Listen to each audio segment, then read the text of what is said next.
Léa Chaussavoine, bonjour. Bonjour.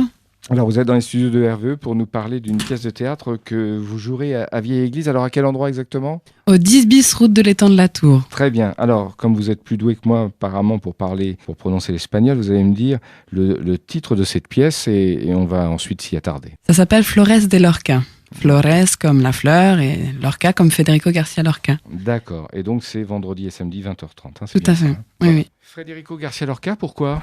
Parce que, donc c'est ma mère qui met en scène, Caroline Lagouche-Savoine. En fait, c'est un auteur qu'elle a découvert, c'est ce qui lui a fait découvrir la poésie. Et moi, je l'ai découvert au travers du théâtre en faisant mes études de théâtre. Donc, on l'a découvert de différentes manières toutes les deux et on aime beaucoup cet auteur.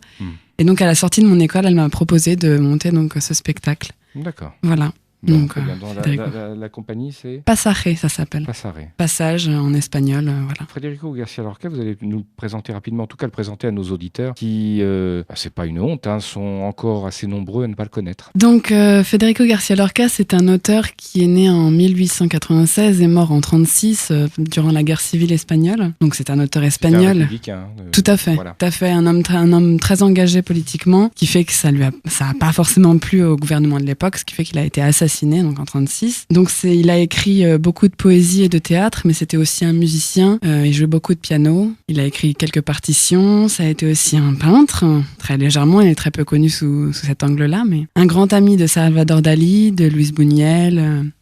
Donc politiquement, il s'engageait beaucoup dans ses poèmes. Donc dans certains de ses poèmes, je l'ai dit en français et en espagnol. Donc voilà. Pour ceux qui se posent la question, oui, il était républicain de gauche, mais ça ne berce pas sur sa poésie. Je veux dire, c'est pas ça qu'il faut retenir. Non. On est bien d'accord. Non. Il défend son peuple, mais c'est une dimension importante de sa personnalité. Tout à fait. Mais il n'y a pas que ça. Complètement. On retrouve cela dans ses correspondances qu'il peut écrire avec Buñuel ou Dali ou d'autres. Concrètement, dans ses œuvres qui sont les plus connues, en tout cas, c'est pas ça qu'on retient principalement. Donc c'est un spectacle qu'on a décidé de monter autour de la femme. Oui. L'univers principal, c'est la femme, parce que savoir que c'était quand même un féministe d'avant-garde aussi, Federico García Lorca. Séducteur, je sais pas. En tout cas, par ses poèmes, oui.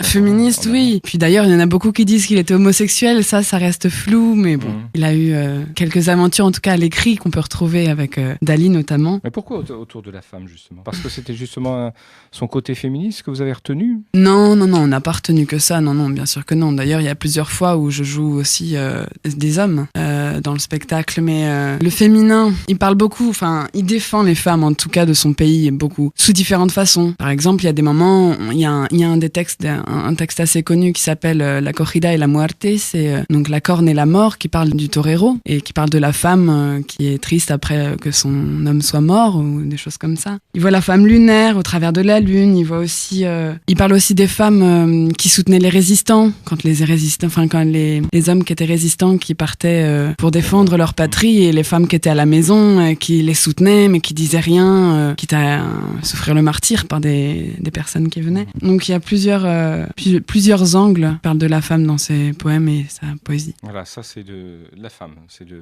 la trame, je dirais. Oui, la trame, si on peut dire. Ouais. Qui s'articule de quelle façon alors il y a un poème que je dis, par exemple, en plusieurs morceaux, qui lie les choses principales. Puis il y a de la danse aussi, je danse aussi beaucoup, et quelques chants qu'il a écrits aussi, justement. Ouais. Et une petite partie filmée, où justement je représente un homme. Voilà, donc ça s'articule comme ça. D'accord, vous êtes combien sur scène ? Toute seule. Toute seule, c'est bien ça, je voulais vous l'entendre. Voilà. Je voulais en être la durée du spectacle. C'est 1 heure. 1 heure, oui. Ça fait quoi de s'immerger dans la poésie de ce monsieur ? C'est très fort, parce qu'il écrit d'une manière assez merveilleuse, donc pour moi ça a été une belle aventure, d'autant que je suis une fanatique j'adore l'Espagne, donc... J'ai cru comprendre. Voilà, c'est un sentiment de plénitude, si on peut dire, d'être sur scène avec sa poésie, surtout seul aussi, et d'essayer de faire partager ça à un public. J'ai joué à Avignon cet été dans le festival Off à l'âge mis à la manutention. C'est vrai que c'était quelque chose d'assez grand pour moi de faire ça. D'être seul sur scène, en tout cas, c'était la première fois, donc... Et l'accueil ? L'accueil à Avignon. Eh bien, écoutez, ça a été un très bel accueil. J'ai joué 8 jours et le nombre de personnes doublait chaque jour, bouche à oreille. Et c'était fantastique. Les gens disaient que que même s'il comprenait pas l'espagnol, justement, il se laissait bercer par les intonations de la langue.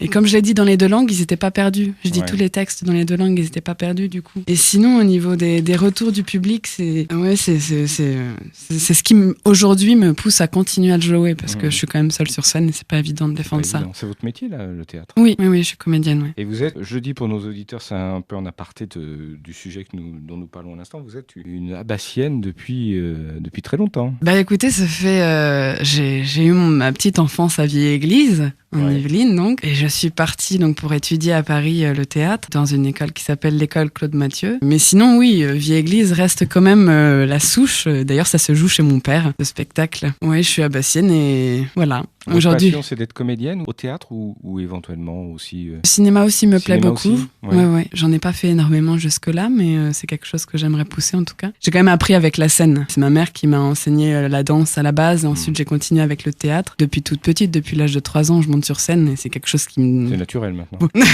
Non, on dirait pas ça. Naturel, je sais pas, mais en tout cas, c'est quelque chose qui me tient énormément à cœur et que j'aurais du mal à lâcher comme ça. Alors, vous avez un extrait d'un texte Oui, dans ma tête. Dans votre tête, allez-y. Oui. Vous voulez un texte commun? C'est vous qui le choisissez. Alors, c'est une petite partie du texte que je dis, donc, et c'est le seul texte que je dis direct dans les deux langues. Donc, j'en fais un petit extrait. Un petit extrait, allez-y. Querido, mon chéri.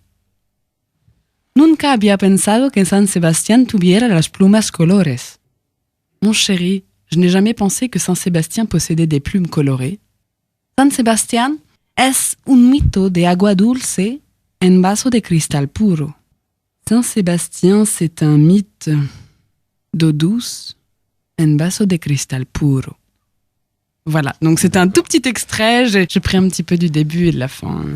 Donc voilà, je rappelle que ce spectacle est joué 2 soirs, vendredi et samedi prochain à 20h30. Vous allez nous redonner l'adresse. Au 10 bis, route de l'étang de la Tour. Voilà. Et l'entrée, c'est combien? 20h30, c'est 10 €. 10 €, c'est raisonnable. Voilà. Donc on vous y attend fort nombreux. Et puis ça vous donnera l'occasion, toutes et tous, de découvrir un grand monsieur, un grand poète. Et oui, une petite dernière chose, il faut réserver. Ouais. Il faut réserver. Bah oui. Dame Ned. Donc alors allez-y, pour réserver, on fait comment? Il faut appeler au 06 86 88 59 28. Donc Caroline, la metteur en scène, qui prend les réservations. 06 86 88 59 28. C'est noté. Léa Chaux-Savoine, merci d'être venue quelques instants dans nos studios et puis on vous souhaite un beau spectacle. Merci beaucoup et merci de m'avoir reçu en tout cas. À bientôt. À bientôt. Au revoir.